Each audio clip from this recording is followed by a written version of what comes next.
So for this week's assignment, I chose to work with my client with observational learning. The observational learning theory is a method that consists of observing and modeling another individual's behavior, attitude, and emotional expressions.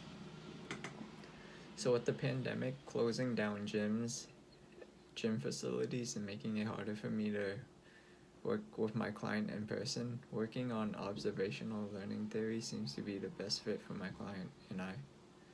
My client hasn't had many previous experience when it comes to fitness goals or fitness change, so I believe observing others or myself will help him with demonstrations and motivation.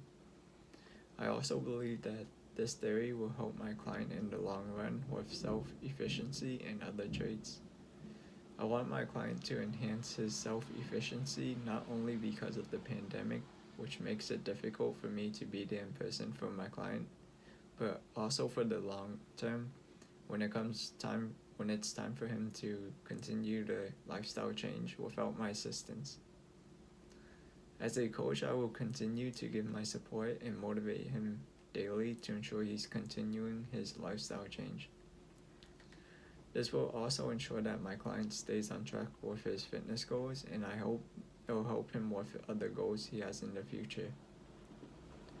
So my client and I have already set a goal for himself, which is to lose 15 pounds within the next 2 months and also build more muscle mass. To make this easier for him, we broke it further down to make the goal more realistic, where John will try to lose 2 pounds within a week. I will also continue to monitor my client.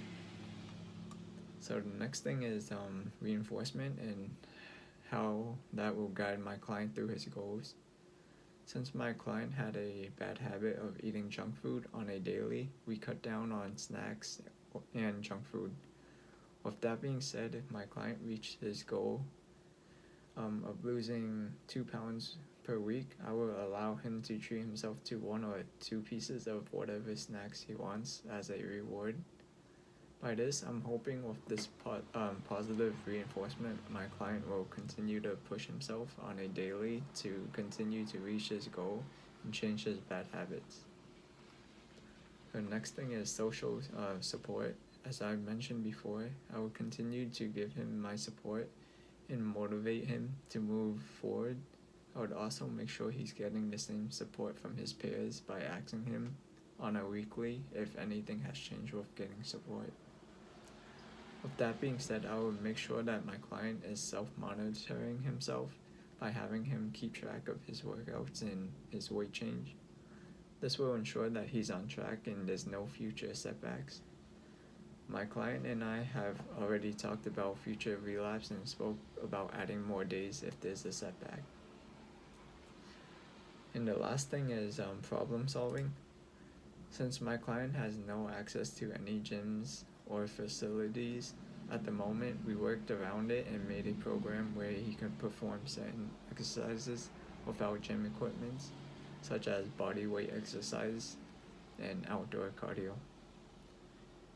And that is all for my assignment.